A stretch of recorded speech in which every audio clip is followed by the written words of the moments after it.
Hello, কেমন আছো তোমরা সবাই? আমার আরও একটা ভিডিওতে তোমাদের ওয়েলকাম। আমরা সকাল সকাল রেডি হয়ে সূর্য মামাকে সাথে নিয়ে শ্রীনগর থেকে বেরিয়ে পড়েছি সোনমার্গের উদ্দেশ্যে। দেখো, যখন সোনমার্গে আমরা ঢুকি তখন শুরু হলো টিপটিপ বৃষ্টি। যখন বৃষ্টি শুরু হলো তখনই আমাদের ড্রাইভার দাদা আমাদের বলেছিল যে আপনারা প্রচণ্ড লাকি, যে আপনারা খানিক সময়ের মধ্যেই স্নোফল অনুভব করতে চলেছেন। আর দেখো, এখানে শুরু হয়ে গেছে স্নোফল। মে মাসে স্নোফল হওয়ার কিন্তু কথাই না। আমরা যখন গেছি সেটা মে মাস, তো আমরাও এক্সপেক্ট করিনি যে আমরা স্নোফল পাবো। আমরা গুলমার্গেও সামান্য স্নোফল পেয়েছি, আর সোনমার্গে এসে তো এত স্নোফল পেয়েছি সেটা তোমরা ভিডিওতে আগে গেলে দেখতেই পাবে। আমি ভিজবো না জন্য একটু সময় ছবি টবি তুলে এই রিসর্টটার সময় আমরা ছিলাম একটু সময়। তারপর যখন ঘোরা সব মোটামুটি ঠিক হয়ে গেল যে আমরা কোন ঘোরাতে যাব, সেই সব ঠিক হয়ে যাওয়ার পর আমি ছুটলাম গাড়িতে। ড্রাইভার দাদাই আমাদের ওখানকার ওভার জ্যাকেট, যেগুলো ওভারকোটগুলো, সেটাই এনে দিয়েছিল।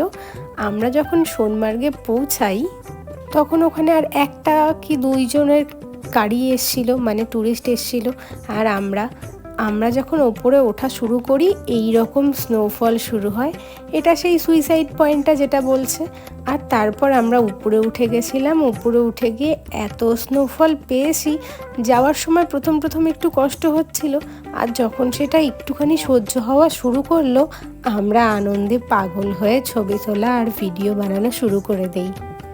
অসম্ভব সুন্দর এই মুহূর্ত, জানো তো, যেটা ভাষায় বর্ণনা করা আমার পক্ষে আর সম্ভব না। তো তোমরা দেখতে থাকো ভিডিওতে যে আমরা কি পরিমাণ স্নো পেয়েছি এখানে। এই সোনমার্গে যাওয়ার পর যেই আমাদের ঘোড়ার ড্রাইভার দাদা ছিল, উনি তো বারবার বলছিল স্লেজ নেওয়ার জন্য বজরঙ্গি ভাইজানের শুটিং পয়েন্ট স্পটটা আমাদের দেখাবেন বলছিলেন। তো যাই হোক, আমরা আর ওই দিন স্লেজ নেইনি। আমরা ওখানে যেহেতু কেউই ছিল না, প্রায় একজন মনে হয় না দুজন লোকজন ওপরে আগে এসেছিল, ওরা ছিল। আর তোমরা বরফ দেখলেই বুঝতে পারবে, পুরো সাদা বরফ, একটাও পায়ের ছাপ নেই, এত ভালো লাগছিল। আর আমরা এখানে শুরু করলাম বরফ নিয়ে মারপিট। প্রথমে ছবি তোলার জন্য অল্পই বরফ দেওয়া হচ্ছিল, আর এই সুযোগে আমার বর আমাকে পুরো বরফে ভিজিয়ে দিয়েছে।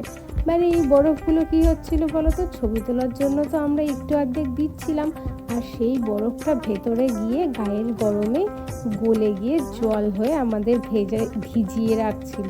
মানে সেই ভেজাটা তো আর শোকাচ্ছিল না, কিন্তু এত ঠান্ডার মধ্যে সেটা আর অনুভবও হচ্ছিল না।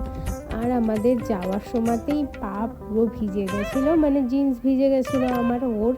আর তার জন্য আমাদের মোজা সমস্ত ভেজা নিয়েই আমরা ওখানে ছোটাছুটি লাফালাফি করি। আমার হাত ছোট, আমি বরফ তোলার আগেই বর 3 গুণ বরফ তুলে আমাকে তত সময় ভেজানো কয়েকবার কমপ্লিট হয়ে গেছে। আমরা যেহেতু অনেকটা সকালে গেছিলাম আর আমরা সোনমার্গে আজকে রাত্রে থাকবো, সেই জন্য আমাদের কোনো অসুবিধা হয়নি। আমরা ওই সকাল থেকে প্রায় বিকেল পর্যন্ত ওইখানে ছিলাম। আর আমরা খেয়েছি ম্যাগি, চা, মানে ওইখানে ছোট ছোট দোকানগুলোতে যা পাওয়া যায় আমরা শুধু ওইগুলোই খেয়েছি আর লাফিয়ে বেরিয়েছি। আর প্রথম যখন বরফে কেউ পা দেয়নি, আমরা পা দিচ্ছিলাম, খুবই সুন্দর লাগছিল। তারপর একটু করে লোক আসা শুরু করলো, কিন্তু তখন আবার স্নোফল বন্ধ হয়ে গেল। তো যখন লোক আসা শুরু করলো সবাই হেঁটে হেঁটে যাচ্ছিল আর বরফ স্লিপি হয়ে যাচ্ছিল। তো 2-1 বার খুব সাবধানে চলা সত্ত্বেও পিছলে আমরা পড়েছি।